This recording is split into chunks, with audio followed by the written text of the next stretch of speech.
We're going. We're going. It's official. This is Karen Barbie, the baby boomer belly dancer, with our inaugural remote guest podcast.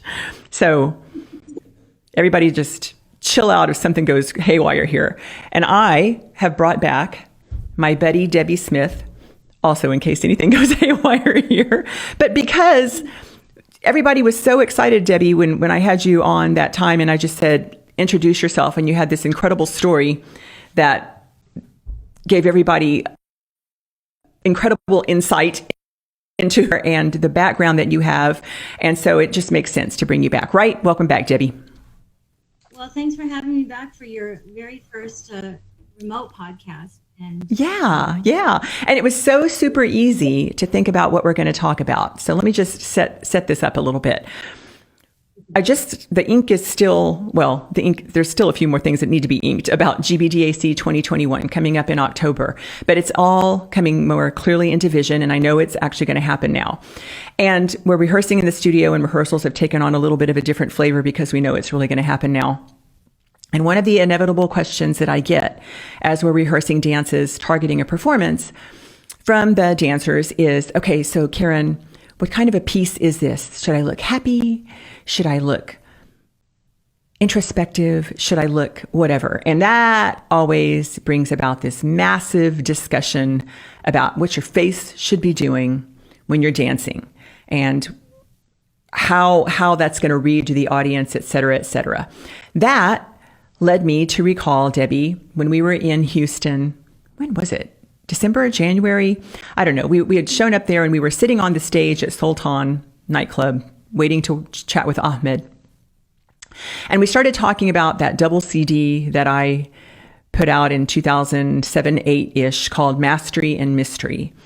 And we were talking about what comes first, mastery or mystery, and whichever one comes second, at what point does that come in? And I just felt like between all of those little ideas, you and I had a lot to talk about with regards to facial expression, emotion, sincerity of feeling when you're on stage. That's kind of the mystery part, and how that comes across for each dancer relative to her mastery of her craft and all of that kind of thing. Right, Deb? Are we with me? And when it comes across. I think that and when it comes across. Like, when do you bring that in, you know? Right. Especially in some project band, you know? Yeah. When dancers are getting, part of your program is a lot of, you know, technique and drills stuff. And so when do you bring that other in? Because at a certain point, every dancer's got to find that, right? Or her performance will never be like a fully well-rounded thing. And also the performer would miss a big element of the beauty of the dance, right? Right. The mystery part. But it's, you know, it's a topic to be handled with care for sure. Right. Because, you know, one of the things that I get really nervous about is people coming across looking insincere, and especially in improvisation. It's one thing in choreography when you're not having to be fully engaged. I don't think in choreography, you just have to remember either through muscle memory or intellectually running the program what comes next. And if you know that you're supposed to feel or act a certain way because the choreographer told you that, that's fine. But when you're out there improvising, this is a very personal interpretation. And I feel like it has so much more to say about the dancer. And what I've often told the girls is that when they step off stage from doing an improvisation, I would like for the audience to feel like they've kind of met you as a person, that it came across that real. And so concocted expressions based on whatever, the latest YouTube videos you've seen, or your sense of, this is a sad song, so I need to look depressed through the whole thing, or whatever. That just doesn't work for me. Do you want to give some overarching thoughts of yours about that? Well, I don't think it works for me either. You know, it's so easy for that kind of thing to come across as contrived, right? Or as insincere. You know, if you feel like a dancer is acting, that comes across. It's like she's kind of putting on a persona or a feeling, you know, rather than it kind of emerging organically from her experience of the music and the movement. Mm-hmm, and that's right. So it's kind of a very, what was I going to say? It's kind of a subtle and intangible thing, because how do you teach that? It's very difficult to teach, because then you run the risk of asking students to be contrived. Like, you know what I'm saying? Like, you don't want to put the students in a position where you're giving them tools that are going to make them look worse, right? Mm-hmm. And I've kind of all kinds of different things. Like, when a dancer is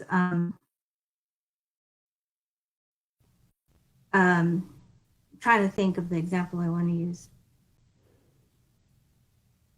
Like, let me just start over. So I don't feel like it's an issue of effort. It's not something like technique or something that you can work on it and you'll get better. It's not a matter of effort. It's actually the opposite, because in order to come across as genuine and to allow your feelings to draw the audience in, you have to be completely vulnerable. And that's the opposite of making an effort. It's kind of opening yourself up, right? To the moment, yes, to the surroundings, to everything. And so that's the hard thing about it. How do you teach that? It's almost like it's something that everyone has to find on their own, right? And absolutely. I know that, Karen, you're not a very woo-woo person, and that was kind of borderline woo-woo, but I think the vulnerability aspect is so important, because I have pockets of woo-woo, and that one worked. Oh, good. All right. See, we speak the same language even when we're not speaking the same language. Mm-hmm, that is what makes an audience feel something, I think. Like, when I've done a performance and somebody's come up and said, wow, I really felt something. Sometimes it'll be a dance that to me, I was like, oh, that wasn't so great. But, I was present in the moment and doing my best, and they felt something. And that's very meaningful when somebody will come and tell you that. And so it's what I kind of strive for. I'm not trying to make people feel something, but I'm trying to be present and be myself and be vulnerable. Right. If you right. can do, then you're automatically going to be genuine and sincere. And that's so I agree. Important. I agree. And I love what you said about this is like the opposite of effort. We talk a lot in Project Band because people will say, oh, and this part of the music happened, I couldn't think of what to do. And my response to that is, it's too late to think. Like, it's not about thinking of what to do. We need things to occur to you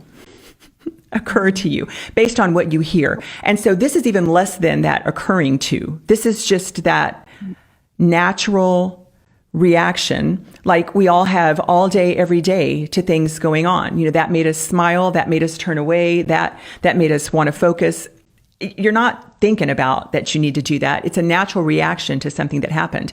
And exactly, that's what it needs to be. Now, if the stage is a scary place that doesn't allow that to happen, then to me, you just need to fix that by being out there more until it does feel like you can allow it to happen. Would you agree?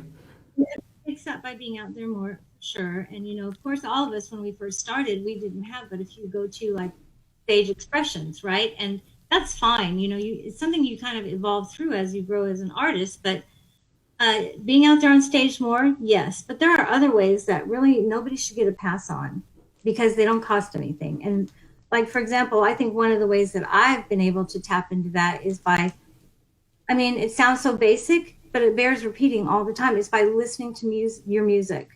And not just music you might perform to, but music that does you feel something when you hear it, that you just like it. Whatever the case, listen to it over and over, and dance to it. Like, so aside from listening to music, the other thing you can do, which is also free, is improvise on your own. Nobody's watching, you just got to move to music. And not with the goal in mind, but just to do it, because that's when you start to generate things. It's when you start to generate responses. It's when you start, like I always say about choreography, if I'm going to do a choreography, it's in large part, letting the music tell me what to do. And that comes from listening and playing around at home and just moving and seeing what happens. And so two things, if you can't get on stage, you can still do those two things, right? Right. Right. And a lot of people, a lot of dance students their practice is class time, right? I mean, everybody's busy. You know, some people, they don't practice at home, or they don't listen to their music outside of class time. And that is such a basic yet so important thing that kind of separates the boys from the men at a certain point, don't you think? Definitely. And, you know, listening to the music and finding those places in it that evoke something from you. Yeah, that's really important. And I'm just thinking about that in terms of the project band experience and how we will index through various a piece of music. And I think that's an experiment to see if, based on instrumentation, arrangement, anything else that's changing from version to version, if those same places are evoking the same thing from you, like having that witness kind of running parallel to you as you're listening to the music and feeling that, to zoom in on those places where that's happening and to notice it so that it's a liftable thing as you move across various pieces of music. Do you know what I'm saying? I totally agree. And I think that that's also critical. And it's something like, even before Project Band, I would do that. Like if I fell in love with the song, you know, and it seems like I always do this thing where I fall in love with the song and it's like I'm living with it 24/7 for a period, and then I move on to the next one maybe. But part of, did I lose my train of thought? What was it you just said?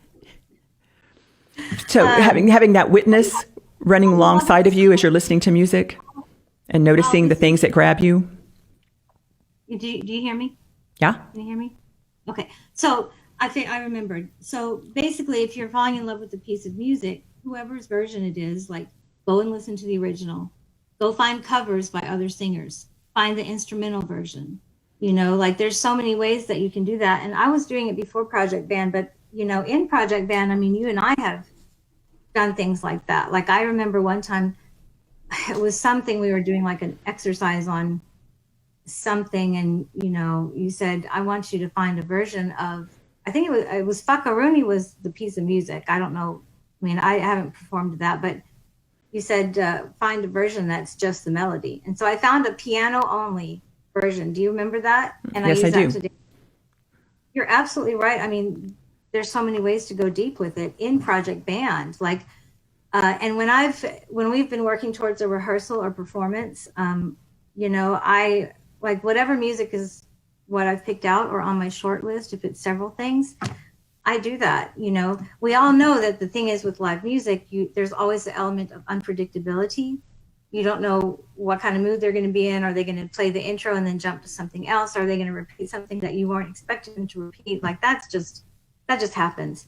Mm-hmm. But listening to it and listening to that song in all the possible forms can really help you prepare, because as you're just moving around and sort of getting the music in your body, movements ideas, it's not just that you're absorbing feelings or anything. It's that movement ideas will come from moving to it. Like the transitions in the piece of music, your body will start to feel when that happens, you know, really to the experience once you get with the live musicians, right? Like, it's like you build a really strong foundation for yourself by doing that, I think. Right. Making sense? It does make sense. And I think that the strong foundation that can be built by doing that should give you the confidence to just let your personality and the way you feel about it come through, and not feel like that's an additional piece that needs to be choreographed on top of everything else that's happening. You know, that's just too much. It is too much, because you don't have to do that. All you have to do is be yourself and, be present on the stage and with the people watching, and be in the moment, and yourself will come through. You don't have to add on or acting, or, and it does look contrived sometimes, and that's especially risky, I think, with facial expressions and gaze and gesture.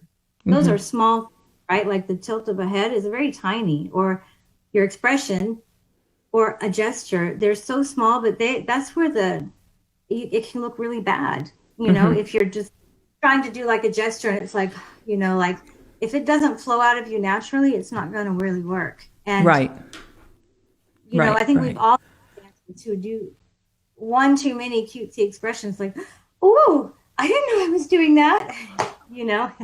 Can you see me? Yeah. That stuff should be used very, very sparingly, and it should be just when it flows out naturally, not like I'm going to keep returning to this, because yeah, I don't know what has control over my body. Now it's over here. I mean, and I'm sure we could think of examples of that too, but facial expression especially, if you try to put on a facial expression because you think you should be feeling a certain way, rarely works, in my opinion. It does rarely work. And we were talking a little, just full disclosure, Debbie and I always cheat a little and talk before these. So we were talking about this a little bit earlier. And in Project Band, we talk about seams between movements or sections of the music and ramps to create across those seams so that things flow in a smoother fashion and aren't just like jerked from 8 to 1 or whatever. And I think that in facial expressions, and this is not to say this so that everybody can be sitting around thinking about, have your smile fade into sadness. No, but it's more natural when there is a gradual shift in mood than to be like 6, 7, 8, 6, 7, 8 kind of thing. And I see that sometimes, and it never comes across as real. So I want to just branch off for just a second, Deb, and I know this is coming, to talk about this macam thing that is so prevalent out there, where looking for depth and reasons to do things. I think a lot of times the dancers, I turn to musicians for input, and there is a school of thought that exists out there that, if you hear Nahawand, you can raise one eyebrow, but don't raise both, because that's reserved for Bayeti. And you can look a little sad for Hijaz, but you're really sad for Sabah or whatever, that a certain maqam evokes a certain feeling. And I don't know if it's just because I'm paying attention to the music so much more now lately that I feel like that's more prevalent than it usually is, these kind of talks, or if they really are, if it really is, everybody's just paying a little bit more attention to that now, and there are more workshops on that. Anyway, I wonder about the extent to which dancers turning to musicians as experts on the music, and then musicians saying maqams evoke certain feelings, and then a dancer looking at maqamworld.com and realizing that this piece of music changes maqams 5 times in 6 minutes. Therefore, we need 5 different facial expressions in those 6 minutes. If that's feeding part of the problem, what do you think about that? I think it is 100%.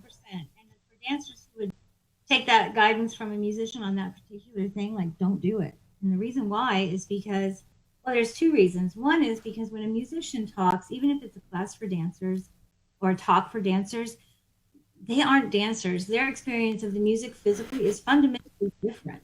Exactly. They don't really understand how we take it in and then how we put it back out through movement. And so they're not, and to be honest, a lot of musicians can kind of come across like that, like I know better, or I'm telling you what to do. But actually, you know better about dancing than they do. And it's wonderful to have musicians in our life and to hear them talk. I go to everything. I listen to everything. And, some of these musicians are my friends, but when they say, about this maqam thing. So that's one thing, is that a musician is not your authority on how you should dance. He's the authority on music, and it's up to you to incorporate that. Mm-hmm. So to the second thing that I think is problematic, which is that maqam theory it's an intellectual activity in a way, trying to understand the maqams and the intervals between the tones, and where does this song change from, like you said, from this and that. That's a fundamentally intellectual process to grasp that. And I think modulating your movements to the music so that it expresses the musical structure and the feeling is not intellectual. It needs to be instinctual, and it needs to be something your body can do and your brain can do without having to go through an intellectual process. That might be different if it's choreography, and it becomes more like sort of like you're crafting something or doing a math problem. You're fiddling with the details, which is also fun. That's different. We're talking about the solo art, right? Because Project Band is helping solo dancers do that. So I think those are 2 big. I don't know if you agree, but I do agree. Absolutely. Yeah. I'm not going to learn maqam theory. Some dancers want to, and it's totally fine. Just understand it is a an intellectual exercise. It's you going deeper into the mechanics of the music, but it's not going to be like, it doesn't have to dictate what your choices are as a dancer too much. I mean, that leads us to what, Karen, the talk about the feelings. Like, I've heard at least 4 or 5 musicians talk about this subject, and about half of them kind of stick with that feeling thing. You know, I'm not going to name any names, but some of them are friends. You know, they focus on that, and I think that's a mistake. And other musicians who talk about Macomb theory, they totally de-emphasize that, and they don't believe that that's how you should talk about it, because it's a very simplistic way to look at it, and it doesn't always work, because they can always give an example of a sad Macomb that's being used in a song that has an overall upbeat tone. I mean, I think Michael did play an example of that in his first music for dancers class. Right. I mean, was that a helpful response? Absolutely. And I think it all redounds to, in my mind, as far as like getting input from musicians regarding the feeling thing, but really just in general, it's just more ingredients into your recipe for presentation. Really, it's not meant to replace anything, because they're the ones creating the music. And I know that there is a tendency, for me too, to like hold them up on a pedestal, like, oh, they're the ones making this gorgeous music that I'm going to dance to. But that doesn't mean, as you said, they're not dancers, and they don't understand that process of taking in the music and putting it out in the form of movement. And it's just really more to consider in your practice as you decide how you're going to interpret what you're hearing. The end. That's all. That's mastery before mystery. If you don't have the mastery, you can't express the mystery. But if you have the mastery without mystery, it becomes a technical exercise, right? So it's really critical to keep both in mind at all times. And I would say the first thing that has to come is the technique, like your dance technique and your, like whatever the left brain part of it is, like you learn the movements, you kind of get an idea of how to put them together, and you start practicing it on your own and doing your own solos, or even trying to put a little choreography together. But you can't really do mystery without having that foundation, because it's like you don't have a vessel to contain the feeling. It's just like if you poured water and there was no cup, it's just going to go everywhere, right? Right.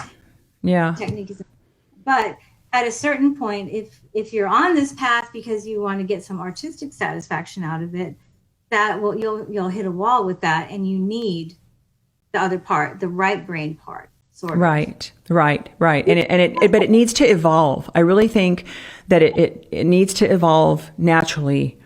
Because we talked about at what point do you start addressing the mystery thing, and that's probably different for everyone, because you've got to feel comfortable with everything else going on and allow all of the thought about what's supposed to be going on to settle down, so that what you're feeling can actually bubble up. And that's just time. It's just time in. It can happen for different people at different points, like you said, but a lot of it is time, and it's really never ends. I mean, I'll say I've been dancing for a long time, probably just about 30 years, and I'm not done with that process. And I still enjoy it. And the more I do it, the more I enjoy it, because it gets deeper in a way. So it should be an evolution. And we all know there are certain stages as we are on the path of the dancer. There are certain stages we go through. And at a certain point, that will be the stage you're in. And it's good to just delve into it, like you've delved into all the other things as you learn to dance, and from steps to choreography to group numbers to cultural knowledge to listening to, whatever. We all go through all of that. But I don't know. Do you think, Karen, that we are maybe not everybody's like us, though? I mean, I know there's some dancers that just do this for fun, or they just want some exercise. They probably wouldn't be into this kind of thing. But if they're with you in project band, that you probably self-selected out of some of those dancers, wouldn't you say? These are all dancers who are looking to deepen expression, I would assume. Is that true? Would you say? Uh-oh, I can't hear Karen Guyland. Karen, can you hear me? I said, this is why Debbie can sing in Arabic, but nobody else can. Can you hear me, Karen? I can, yes. Can you hear me? I missed everything you just said in the last 5 minutes. Yeah, that's okay. Guylan was just trying to get me to keep talking. So I was saying we have to get Debbie back on board because we have to talk about this lyrics thing, since that's how I wrapped up my last podcast with you by saying Debbie can sing in Arabic, but no one else can. So what was the last thing we were talking about? Kind of like, in agreement with some of that? Absolutely. Yes. I don't recall being in disagreement with any of it. We can disagree, and we sometimes do disagree. So. Oh, we sometimes do disagree, for sure. Yeah. And that makes sense. So, anyway, what were you wanting to bounce to? To just address lyrics, because I think we're going to have to wrap it up here pretty soon. You wanted to keep it to 30 minutes-ish, and we're going to be coming up on that. So to what extent? So I have dancers who are like, oh, I need to see a translation of this song so that I'll know how to feel about it. And that, for a general idea, I feel like that's valid. But for a detailed idea, that's some scary stuff, because those are two very, very, very different languages. And looking at a translation into English is going to be, there's going to be some off the mark stuff, or you're going to see a translation that was created from Google Translate, in which case it's going to make very little sense. So, and then that's going to lead to a little bit of a discussion about singing along with music. So I wanted your thoughts on all that, Deb. Well, my thoughts on that are that, me, for example, when I am working on a song, I usually will look for a translation, and it's not so that I can know exactly what it says to act it out at all. It's just part of my process, because I want to know as much as I can about that song. And, I'll go through the lyrics and kind of translate it for myself, just as part of my process. But I don't do it in the spirit of trying to get guidance about what I'm going to do to it. It's more just to get a general idea of what it's about, because I do think, you want to get a general idea of what it's about. Although a lot of times the music will give you some feeling cues, like about, what the predominant feeling is. Is it wistful? Is it nostalgic? Is it sad? Is it, jealous? Like, it could be all those things. Like, maybe the music will give you a sense of that, but, so I think it's good, and it's not, I would never discourage a dancer from wanting to go that extra mile and get a translation, but I don't think it's a guide. And I think it can get really messy when you try to use a translation to put a dance together, because that kind of comes back into the contrived thing. If you're using that as your script, there's no way that can work as an authentic thing, really. I mean, maybe if you're like, okay, let's talk about the Egyptians. When the Egyptians dance to an Egyptian song, they don't have to go through any of that process, because they may have heard that song for decades, been listening to it. They've grown up listening to Arabic music, and they've grown up moving to it. So for them, it's just going to be natural that, like, if the song's about jealousy or heartbreak, like, they're just going to go there in a very natural way. And so since we're not Egyptian and we have to get into the music by a different route, the translation is a help, but I don't think that it should be like, I wouldn't want a dancer to obsess about trying to match movements to the meaning of the song. Even or expression. Mm-hmm. And expression, like, I mean, when it, like, okay, let's talk about expression. Like, when I'm dancing to a piece of music,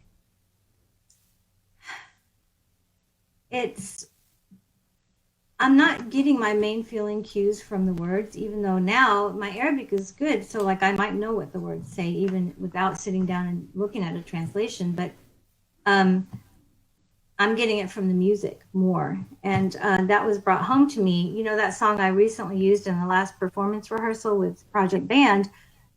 I love that song. I first heard that song in like 1995 or something, and I've loved it ever since then. And I was talking to Amina about it, and she's like, I hadn't heard the song. And she's like, I don't really like this song, And I'm like, well, why not? And she's like, it's just a ballad, it doesn't grab me. And then she was like, Debbie, I know why it grabs you. It grabs you because you know what the words mean, So all these songs you dance to, you pick them because you know what the words mean. I mean, she didn't say it exactly like that. And she didn't say it in any kind of derogatory way. It's just she was saying, you get it from a different way than I do. But the truth is that that particular song, when I fell in love with it, I didn't speak any Arabic at all. At all. It was one of my sets, if you remember from a previous podcast, it was a Golden Eagle cassette from the Phoenicia Bakery in Deli on South Lamar. And I just wore it out listening to it over and over. And it's one of those like 30-minute long songs. But so my cues didn't come from the words. Now, when I was preparing for our performance rehearsal, I did actually print the words, and there wasn't a translation available. So I kind of translated it for myself. I mean, I actually wrote it down. But that was just to deepen my understanding of it. I already understood the words, but so that's my process. Am I answering the question? Yes. Yeah. So lyrics, it's just to inform, but not to overtake your plan for how you're going to interpret a piece of music. Inform the whole process, of it, just the movements. And so I would advise dancers not to trip about it. If you want a translation, great, seek it out, look for it, with the understanding that most translations that are out there on the net, as Karen said, they're a little sketchy because, the art of translation really is, you're supposed to have somebody who is who is a speaker of the target language, who's fluent in the language you're translating from. So, for example, with an Arabic song, it would be a native speaker of English translating it from Arabic. Because then that person, since they know both languages, can look at the idioms and stuff and find one that matches better. Whereas most of the translations are native speakers of Arabic translating. And a lot of times they will not know what the English closest idiom would be or the best word. Right. And so it oftentimes gets translated by word instead of the idea that is meant to come across. Yeah, and some of the words that I'll never forget. I think I talk about this. I hope I didn't, but in the last one. But I was dancing to a song by Sabah called Yabn al-Halal, and I looked for a translation, even though it was, again, like I knew most of the words, but I looked for it and I found one on a website that has a lot of translations. And Ibn al-Halal was translated as the legal boy or the legal man, and that's really literal because halal is the opposite of haram, right? If something's halal, it means it's allowable. So Ibn al-Halal is like a good person from a good man from a good family kind of thing. How do you translate that in one word? I found another translation that, oh, you decent man, and so like that kind of thing. If you were an English speaker, you might do a slightly better job. I don't know how. For me, Arabic is hard anyway, because there's so many things in Arabic that we don't have a single word for. So you almost would have to put like about halal. It's a word that refers to blah, blah, blah. I would do that. If I was doing it for somebody, it would be full of footnotes, but because I would want them to know that that's kind of a hard to translate concept, that it's like halal is outside of the Islamic context, it needs some explanation. You know what I'm saying? So if you are, a Muslim, you understand immediately what halal means, but a lot of Americans do too. But that's just an example of the problem with the translations online, and certainly Google Translate. You can tell immediately because it's just gibberish usually. Yes, it's just gibberish. Yeah. With the random insertion sometimes of just people's names. So let's use this. But we know that it might be a translation. That's my 2 cents on that. Okay. Well, let's use this to just we'll use this as our final topic, final topic, since this is how we ended your last podcast. Given that, if you're going to look at a transliteration, for example, of a song you're dancing to because you want to sing along and you want to get your phonetics right and you want your mouth to look like they're saying the right things, and you're trying to own those words because you're now looking at this translation into English, which we basically just established is probably BS. Let's talk about singing along to a song. All right, I knew this was coming. I could not escape this without talking about it. You did mention it. I had told you I wanted to do it. But here, let me just insert this really quickly, Debbie, because when we go out and dance with classic rock bands and stuff, I often see the dancers singing along to the song. They don't know they are. They don't know they are. Right. They're thinking of the music in their head. They're predicting what's next by moving their mouth to the lyrics. Right. Because podcast, but they don't know they're doing it. That's my point. It's just they've sung along in the car whenever they heard it on the radio, so they're singing along with it. They don't even know they're doing it. And so I could see how someone who speaks the language of Arabic is doing the same thing. That's why I'm giving you a pass on this. However, if you don't speak Arabic, I find it odd that you're trying to mouth the words to the song. Am I mean? Yeah, I am mean. Say that you were mean, or if it wasn't odd, I'd be lying, because I think that it is odd.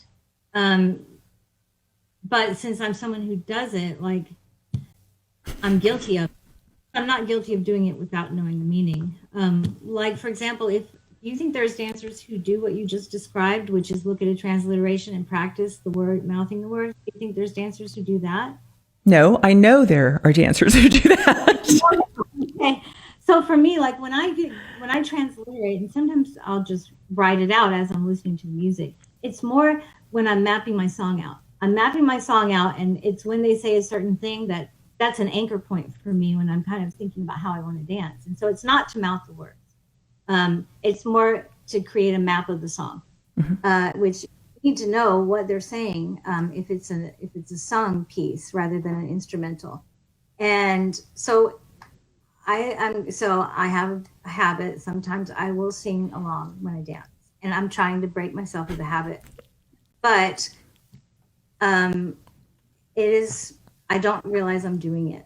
Like Karen was probably the first person to point it out to me, and so I don't like that I'm doing it. I think that, we're not singers, we're dancers, but I do know Arabic, and that's the thing. Like when I'm hearing the words and singing them, I'm not just mouthing them. Like I know what they are, and it's just sort of like as I'm dancing and moving, it's like all of a piece for me, and it just kind of right. And I can see where there is the idea that that's helping you get into the song by doing that. My argument with the Western stuff, and again, this really is something for another podcast, but just to close the discussion on this, is that a lot of times when the dancers are dancing to Western music as part of Project Band, they're being challenged with coming up with new movement because the music isn't going to be crazy for them. They've heard it a million times, and most cover bands play these things the way they've heard them on the radio. So that's not where the challenge is when they do this. The challenge is usually going to be in trying some kind of new movement. And I feel like the power that comes across in the movements of the dancers is somewhat lessened when they are singing along, because there's this, I mean, I can see it on video, because there's this sense of additional expression coming through in their voice. And so this gets a little bit smaller because there's that sense of communicating even more so through their words. So that's my issue with it in the Western thing. And with the Arabic, it's just, you don't know what you're saying. You can't possibly know what you're saying. and I know that sometimes your dancers are hired for a gig. It's an Arabic audience, and they think that that's going to be something that is appreciated. And oftentimes it probably is. Like, look, that's sweet. Isn't that sweet? She bothered to learn some of the words to this song or whatever. Yeah. That's maybe a different circumstance. I feel like up on the stage, my end game is always that up on the stage with the musicians and all of that kind of stuff. I don't know. It reads as insincere to me. It's just me, maybe. 100%. Context is everything. If you're at an Arabic wedding, I think it would be a good context to try to throw some of that in, maybe. But the verbal part of your brain is different than the part that you move with. And so when you start singing, it introduces a different process to your movements. And I agree. Right. And that's why I want to keep doing it. So 100% with you. Okay. Good. See, we agreed on a bunch of stuff. All right, Guylan, we're going to wrap it up. This is Karen Barbie, the baby boomer belly dancer, with her dear friend, Debbie Smith, who sustained all of the audio weirdness with us during this inaugural remote guest podcast. Thank you so much, Debbie. And, now that we've got this working with you, We'll have you back because we've got so much to talk about, don't we? No. All right. Yeah. Thank you, Karen. We do. Thank All you, right. guys. Bye. Bye.